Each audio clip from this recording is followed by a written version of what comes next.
ओम नमो भगवते वासुदेवाय।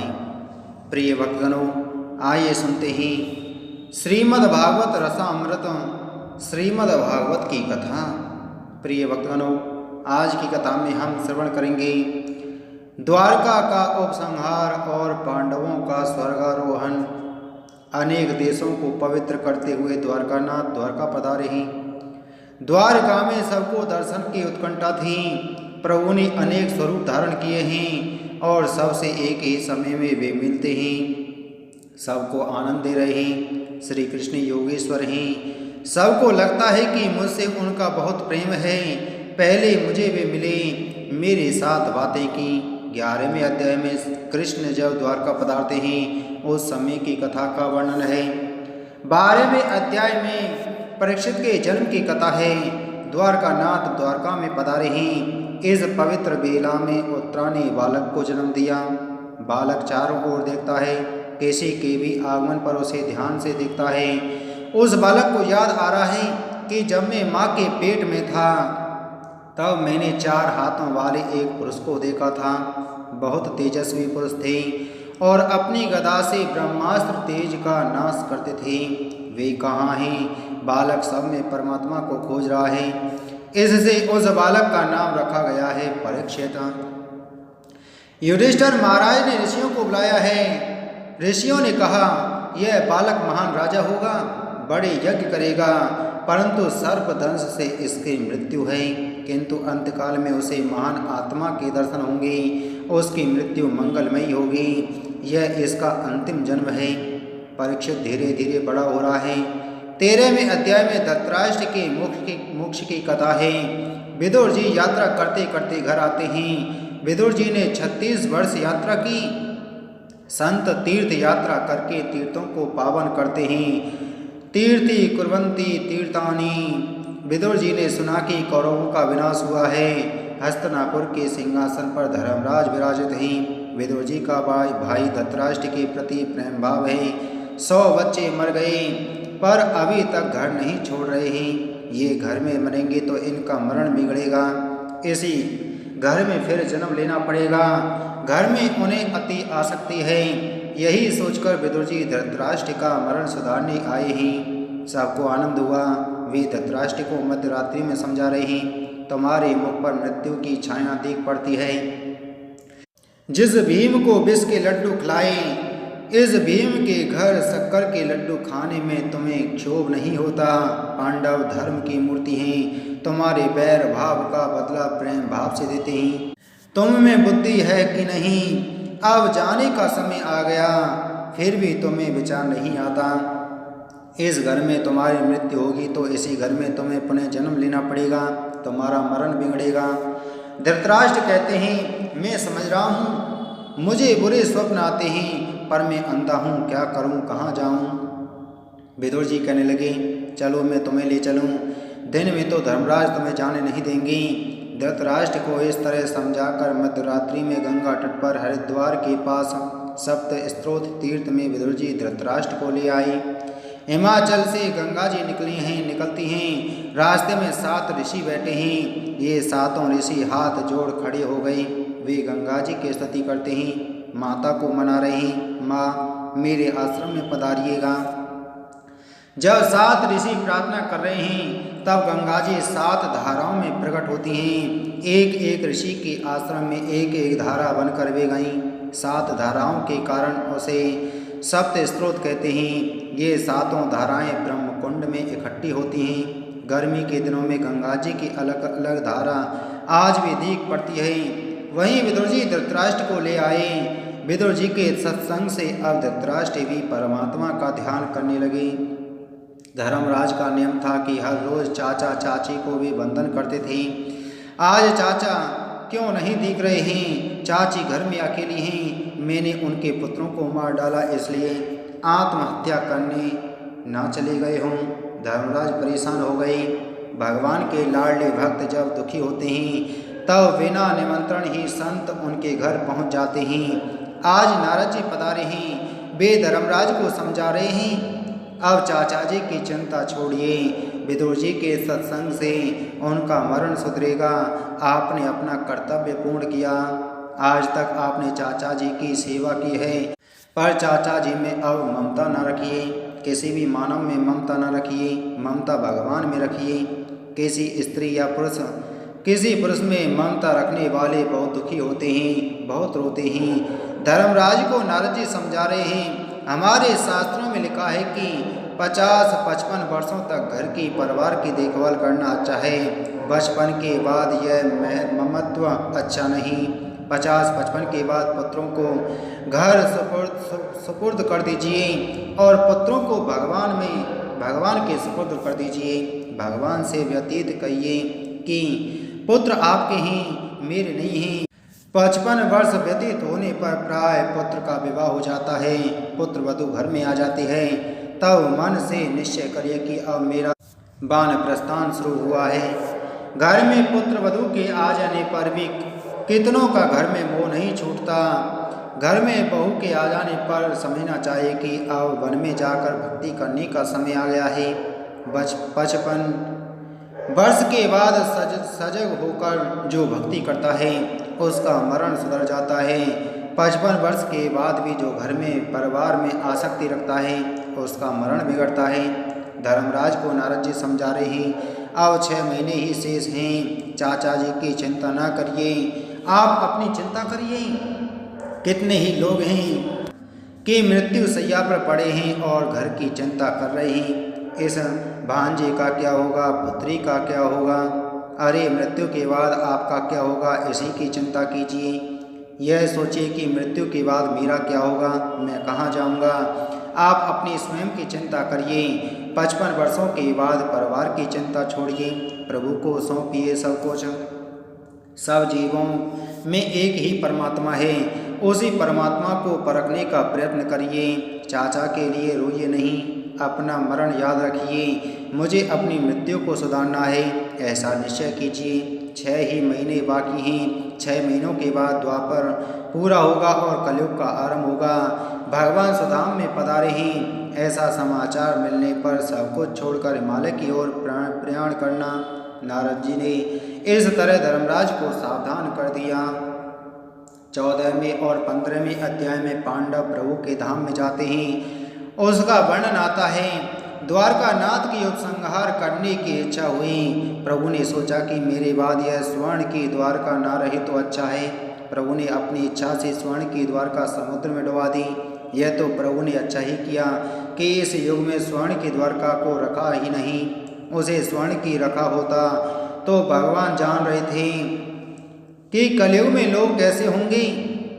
कलयुग के लोग द्वारका को छिन्न भिन्न कर दे, इससे मैं ही डुबा दूं तो क्या बुरा। स्व इच्छा से जो उपसंहार करता है उसे बहुत शांति मिलती है। जिसे अनिवार्य रूप से कुछ छोड़ना है उसे बहुत त्रस्त होना पड़ता है। जो समझकर सर्वस्व छोड़ देता है और परमात्मा के साथ प्रेम करता है वह इस संत्रास से बच जाता है। प्रभु ने संसार को दिव्य आदर्श दिखाया है कि मेरे बाद यह द्वारका ना रहे। यादवों में कलह हुआ, स्वर्ण की द्वारका डुबा दी, यादवों का विनाश हुआ। भगवत इच्छा से ही यह सब हुआ। उस समय धर्मराज को अनेक अपशकुन दिख पड़े। वे भीमसेन से बातें कर रहे। भीमसेन, नारद जी का कहा हुआ अब समय आ गया है। मेरे पवित्र राज्य में अब कली का प्रवेश हुआ। मुझे लगता है कि लोग झूठ बोल रहे हैं। मैंने जीवन में एक बार झूठ बोला है और अभी तक मैं पछता रहा हूँ। इसका मुझे बहुत दुख हो रहा है। अब तो झूठ बोलने में किसी को जरा भी दुख नहीं होता। मेरे राज्य में अब चोरी होने लगी है। ये कलयुग के लक्षण हैं। अब कुछ न कुछ दुख की बातें सुननी पड़ेंगी। धर्मराज भीमसेन से बातें कर रहे थे। उसी समय द्वारका से अर्जुन का आगमन हुआ। अर्जुन ने आकर धर्मराज को प्रणाम किया। धर्मराज ने आशीर्वाद दिया। अर्जुन के मुख पर तेज नहीं है। यह देखकर धर्मराज पूछने लगे, तुम्हारा सब तेज कहाँ गया? किसी ने तुम्हारा अपमान किया है क्या? बहुत अपमान होता है तब चेहरा निस्तेज हो जाता है। आंगन में आए भिखारी को भोजन दिए बिना तुमने भोजन किया है क्या? गृहस्थ का धर्म है कि मध्याह्न काल में जो आंगन में आता है तो उसे थोड़ा बहुत देना चाहिए। देने से कम नहीं होता, देने से बढ़ता है। किसी वेश में कौन आता है इसका पता नहीं है। बड़े बड़े ऋषियों और साधुओं को भी भिखारी के परिवेश में घूमते देखा गया है। तुमने किसी स्त्री का चिंतन किया है क्या? पुरुष किसी भी पर स्त्री का चिंतन करता है या स्त्री किसी पर पुरुष का ध्यान करती है तो व्यभिचार का सा पाप लगता है। मेरा भाई अर्जुन ऐसा पाप नहीं कर सकता। मध्य रात्रि के समय सुंदर श्रृंगार से सजी उर्वशी अर्जुन से मिलने आई थी। अर्जुन के मन में, अर्जुन की आंख में विकार नहीं आया। अर्जुन का मन गंगा जल सा शुद्ध है। उर्वशी को उसने वंदन किया। उर्वशी ने कहा, मैं काम भाव से आई हूँ। अर्जुन ने कहा, आपका कैसा भाव हो? मेरा तो मात्र भाव है। उर्वशी ने कहा कि मैं स्वर्ग की अप्सरा हूँ, मुझे पाप नहीं लगता, तुम्हें भी पाप नहीं लगेगा। अर्जुन ने कहा, मैं भरत खंड का मानव हूँ, मेरा भारत देश स्वर्ग से भी श्रेष्ठ है। भारतीय संस्कृति कहती है कि प्रत्येक स्त्री के प्रति मात्र भाव रखो। अर्जुन बोले, माँ मैं तुम्हारा बालक हूँ। उर्वशी ने कहा, मैं तुम्हें साथ दूंगी। अर्जुन ने जवाब दिया, माँ तुम्हें जो योग्य प्रतीत हो वही कहना, मैं तो तुम्हें बंधन ही करूँगा। एकांत में जो काम को मारता है वही सच्चा वीर है और काम की मार से जो परास्त होता है वह निर्बल है। मेरा अर्जुन वीर है, वह ऐसा सच्चा वीर है और काम की मार से जो परास्त होता है वह निर्बल है। मेरा अर्जुन वीर है, वह ऐसा पाप कभी नहीं करेगा। आज तुम्हारे मुख पर तेज नहीं है, इस पर मुझे कलयुग के लक्षण दिख रहे हैं। तुम्हें प्राण से भी प्रिय श्री कृष्ण का वियोग तो नहीं हुआ है ना? धर्मराज एक एक नाम लेकर कौशल समाचार पूछ रहे हैं। द्वारका में सब क्या कर रहे हैं? आनंद में है ना? श्री कृष्ण के वियोग में अर्जुन व्याकुल हुए हैं। अर्जुन वीर हैं पर बालक सदृश रो रहे हैं। कहते हैं, बड़े भाई अब मैं आपसे किसका कौशल समाचार कहूँ? भगवान श्री कृष्ण स्वधाम पधारे हैं, प्रभु हैं, प्रभु स्वधाम में पधार गए हैं। यह सुनकर धर्मराज बहुत व्याकुल हो गए। सिंहासन पर विराजित थे किंतु गिर पड़े। श्री कृष्ण के बिना जीवन व्यर्थ है। प्रभु ने मुझे आज्ञा ना की और स्वधाम में पधारे। यह जीवन अब किसके लिए? श्री कृष्ण के वियोग में अर्जुन श्री कृष्ण का स्मरण कर रहे हैं। वे परमात्मा के एक एक उपकार को याद कर रहे हैं। याद करते हुए कहते जा रहे हैं, मैं उनको समुचित रूप से पहचान न सका। मुझ पर उनका अतिशय प्रेम भाव था। मुझे याद आ रहा है, उन्होंने मुझसे एक बार कहा था कि अर्जुन तुम मुझे बहुत प्रिय हो, तुम कुछ मांग लो, तुम जो मांगोगे वही मैं दूंगा। मेरी बुद्धि भ्रष्ट थी, मैंने मांगा कि युद्ध में मेरी विजय हो, मुझे मांगना आया नहीं। आज श्री कृष्ण वियोग में मुझे प्रीति हुई है कि मुझ में जो शक्ति थी वह मेरी नहीं थी, वह तो प्रभु का प्रसाद था। मेरे हाथ से ये सब काम करवाने की प्रभु की इच्छा थी। मैं जहाँ गया वहाँ विजय हुई, पर आज श्री कृष्ण वियोग में मैं सब चला आ रहा है। तब रास्ते में डाकुओं ने मुझे लूट लिया, मुझे उन्होंने बहुत मारा और मेरी पराजय हुई। आज मुझे विश्वास हो गया कि जहाँ सर्वत्र मेरी विजय हुई वहाँ वह मेरी नहीं प्रभु की शक्ति की विजय थी। मुझे श्री कृष्ण के प्रथम दर्शन द्रौपदी के स्वयंवर में हुए, वहाँ मत से वध करना था। यह मन भटकती मछली सा है, जो मन को मारता है उसे द्रौपदी मिलती है। द्रौपदी कृष्ण भक्ति है, भक्ति वही कर सकता है जो मन को मारता है। उस समय परमात्मा ने मेरी ओर देखा, मुझ में शक्ति का संचार हुआ, मैंने मत्स्य भेद किया। श्री कृष्ण ने भरी सभा में द्रौपदी को अपमान से बचा लिया था। बड़े भाई आपको याद है ना दुर्योधन ने क्या किया था? 4 महीनों तक दुर्वासा मुनि को उसने घर में रखा। दुर्वासा ऋषि का ऐसा नियम था कि 10,000 ब्राह्मणों को जो भोजन कराए उसके घर में भोजन करते थे। दुर्योधन ने 4 महीनों तक संतों की सेवा तो की, पर सेवा सद्भाव से नहीं दुर्भाव से की थी। कार्तिक मास में शुक्ल पक्ष में द्वादशी के दिन दुर्वासा ऋषि से दुर्योधन ने कहा कि मेरे भाई पांडव वन में घूम रहे हैं, आज वहां जाकर पारण करिए और उन्हें आशीर्वाद दीजिए। दुर्योधन बहुत दुष्ट था, सोचा कि महाराज का उपवास है, सूर्यदेव ने द्रौपदी को अक्षय पात्र दिया है, परंतु द्रौपदी के भोजन कर लेने के बाद उस पात्र में कुछ निकलता नहीं है। इन ब्राह्मणों को पांडवों तक पहुंचने में देर हो जाएगी, तब तक द्रौपदी का भी भोजन हो चुका होगा। इससे अक्षय पात्र से कुछ नहीं निकलेगा। दुर्वासा को भोजन नहीं मिलेगा तो वे क्रोध करके पांडवों को श्राप देंगे, पांडवों की दुर्गति होगी। दुर्वासा ऋषि भोले थे, दुर्योधन की कपट चाल को न जान पाए। उन्होंने दुर्योधन से कहा, कल निर्जला एकादशी का व्रत किया है, आज द्वादशी का बड़ा दिन है, पारण करूंगा, तुम्हें आशीर्वाद दूंगा और बाद में वहां जाऊंगा।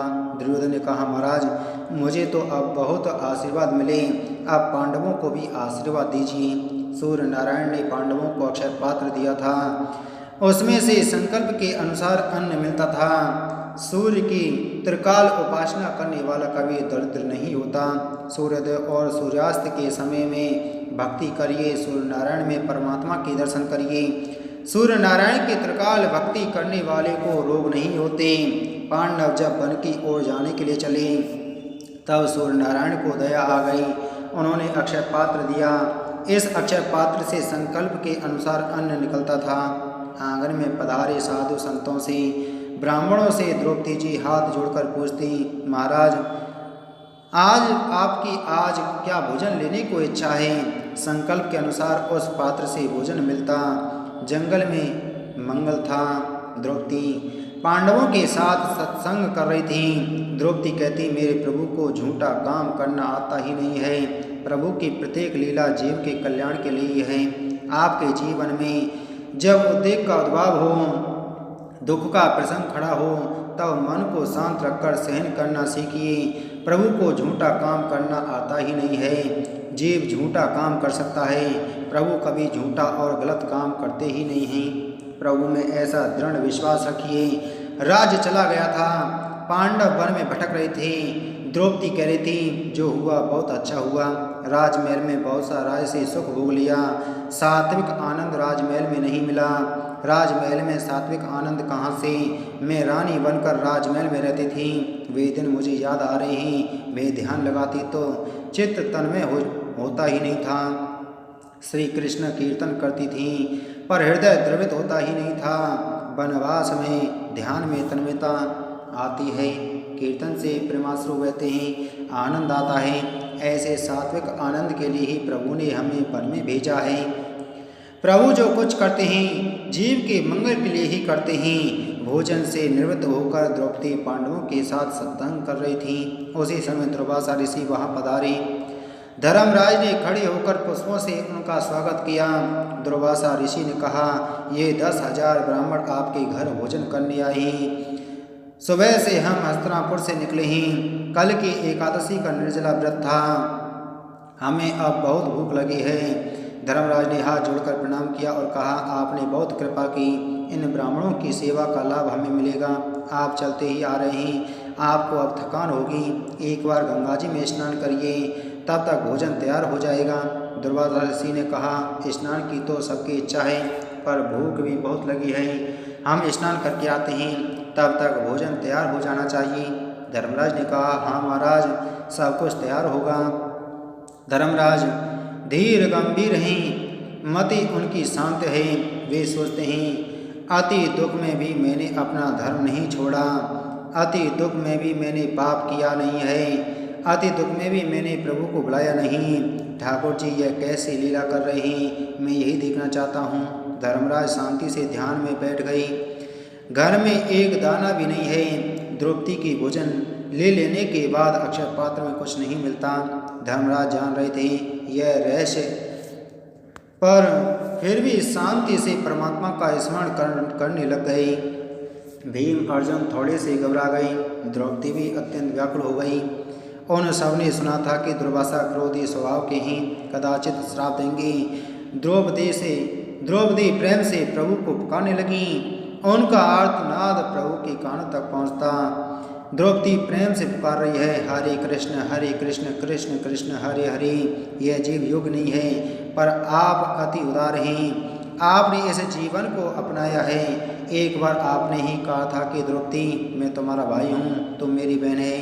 एक बार आपने लज्जा रखी, आपकी बहन अब भिखारिन हो गई है, घर में कुछ भी नहीं है। 10,000 ब्राह्मण भोजन मांग रहे हैं। नाथ कृपा करिए, गरुड़ पर बैठकर दौड़ कर आइए, विलम्ब ना करिए, मेरी लज्जा जाएगी, जब जगत में आपका भी उपहास होगा।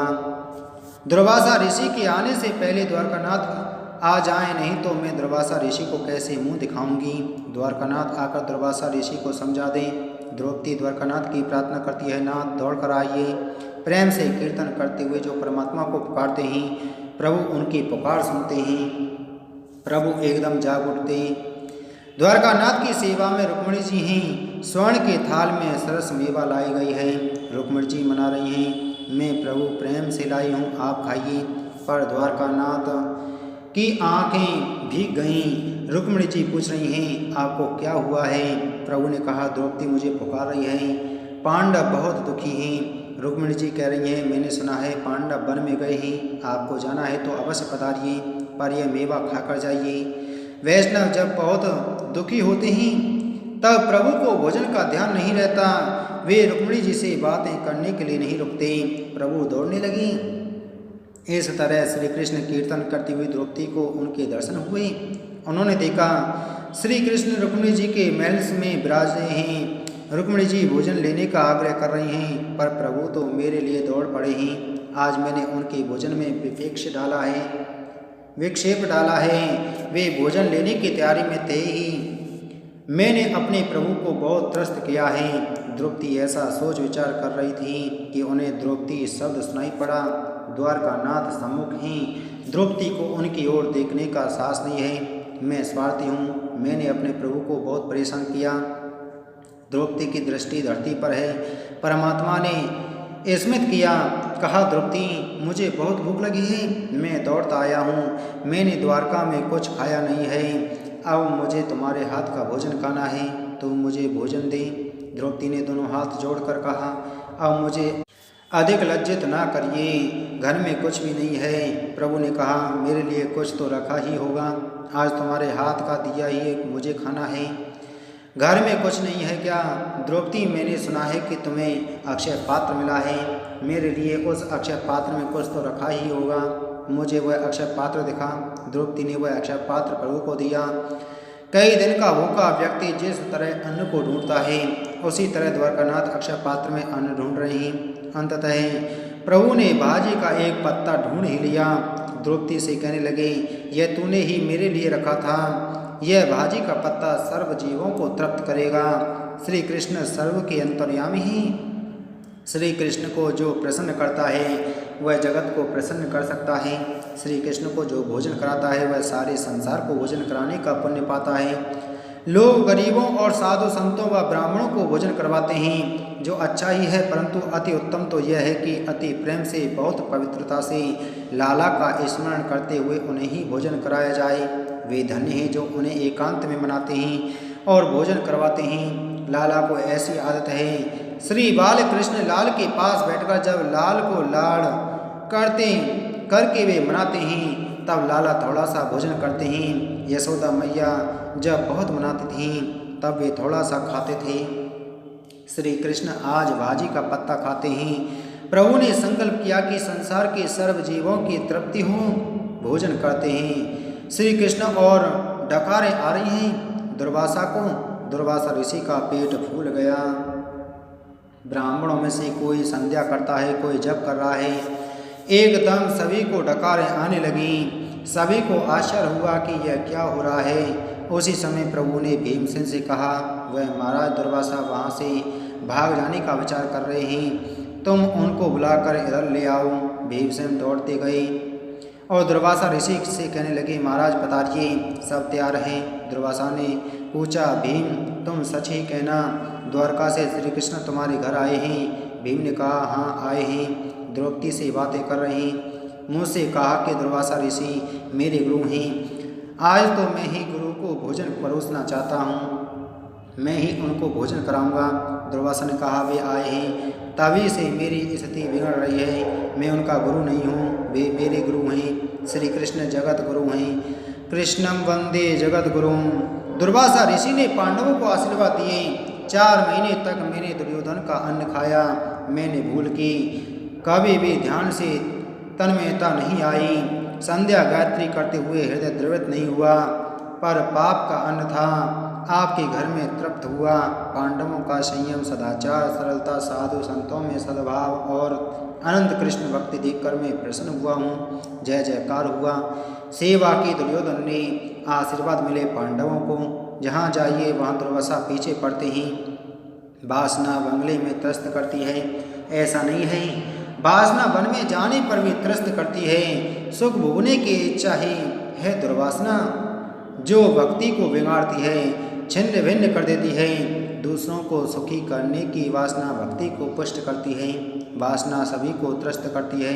दुर्वासना के त्रास से द्वारकानाथ ही मुक्त करवा सकते हैं। जीव में शक्ति नहीं है सदैव के लिए वह वासना को नष्ट कर सके। कुछ दिन तो कई लोग संयम रख सकते हैं, पर बाद में वासना तीव्र हो जाती है। मानव मूर्ख नहीं है, पर मानव का सयानापन सदैव रह नहीं सकता। वासना के नाम से तो प्रभु ही मुक्त करा सकते हैं। परमात्मा के चरणों का जिसे आश्रय प्राप्त है, वही श्री कृष्ण सेवा से तन्मय बन सकता है। भगवान उसे वासना के त्रास से बचा लेते हैं। भाजी का एक पत्ता खाकर जिन्होंने जगत को तृप्त किया, उन्हीं परमात्मा श्री कृष्ण का अर्जुन स्मरण करता है। श्री कृष्ण लीला का वर्णन करते हुए सब तन्मय हो गए। सारी रात भगवत गुणगान हुआ। प्रातःकाल हुआ। युधिष्ठिर ने परीक्षित को बुलाया और कहा कि आज से तुम राजा हो। परीक्षित को राज्य दिया गया। पांचों पांडव द्रौपदी के साथ हिमालय में प्रयाण कर गए। हस्तिनापुर छोड़ते समय युधिष्ठिर आंखें होने पर भी किसी को देखते नहीं हैं, कान होने पर भी किसी को भी सुनते नहीं हैं। हस्तिनापुर की प्रजा बार बार उन्हें प्रणाम कर रही है। प्रजा सोचती है कि ऐसे राजा थे नहीं और होंगे भी नहीं। इनके राज में हम बहुत सुखी हुए। धर्मराज अब कहीं देखते नहीं हैं, ना कहीं सुनते हैं। हिमालय में पांडव गए। उन्होंने द्वारकानाथ केदारनाथ की पूजा की। जीव और शिव का अंतिम मिलन वही होता है। केदारनाथ में ऐसी मर्यादा है कि शिव जी की पूजा के बाद स्त्री हो या पुरुष सभी शिव जी को आलिंगन में ले लेते हैं। जीव और ईश्वर का वहाँ मिलन होता है, वहीं जीव भाव दूर हो जाता है। केदारनाथ के ऊपर जाने पर निर्वाण पथ आता है, उसे महापुरुष सतपथ कहते हैं। पांडव जीव भाव छोड़कर उसी पथ पर गए। 4 पांडव शरीर छोड़कर प्रभु के धाम में गए। अकेले धर्मराज सदैव धाम में गए ही। वेदांत कहता है कि ज्योति में ज्योति मिलती है, आत्मा परमात्मा से मिल जाती है। पर भक्ति में ऐसी शक्ति है कि जो निरंतर भक्ति करता है उसका शरीर दिव्य हो जाता है। वह दिव्य शरीर के साथ परमात्मा में मिल जाता है। अकेले धर्मराज देव धाम में गए। मीराबाई सदैव गई थी। तुकाराम महाराज की समाधि नहीं है, तुकाराम महाराज का श्राद्ध नहीं है। जो शरीर छोड़ता है उसका श्राद्ध होता है। तुकाराम महाराज विठलनाथ जी की भक्ति करते करते सदैव धाम में गई। मीराबाई सदैव द्वारकानाथ में समाविष्ट हो गई। मीराबाई के श्री अंग का किसी से स्पर्श नहीं हुआ। अग्नि संस्कार नहीं, जल संस्कार भी नहीं। वे द्वारकानाथ के स्वरूप में समाविष्ट हो गईं। मीराबाई का चरित्र अति दिव्य था। पांडव प्रभु के धाम में गए ही। पांडवों के मरण की यह कथा नहीं है, यह प्रयाण की कथा है। मरण और प्रयाण में बहुत फर्क है। स्नान नहीं, संध्या नहीं, अपवित्र अवस्था में हाय हाय करके जो प्राण छोड़ता है उसका मरण हुआ ऐसा कहा जाता है। पर अंतिम दिन तक जो स्नान करता है, परमात्मा का ध्यान करता है, श्री बालकृष्ण लाल को दूध से नहलाकर, लाला का श्रृंगार करके, भोग चढ़ाकर, लाला की आरती करके जो श्री कृष्ण दर्शन और स्मरण करते करते आनंद में शरीर छोड़कर प्रभु के धाम में जाता है, वह मरा नहीं है, वह अमर हो गया है।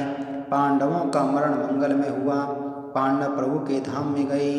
प्रिय भक्तों, इसी के साथ में आज की हमारी श्रीमद् भागवत रसामृत श्रीमद् भागवत की कथा संपूर्ण हुई। प्रिय भक्तों, कल की कथा में हम श्रवण करेंगे परीक्षित को श्राप और सुखदेव जी का आगमन। बोलो श्री कृष्ण चंद्र भगवान की जय।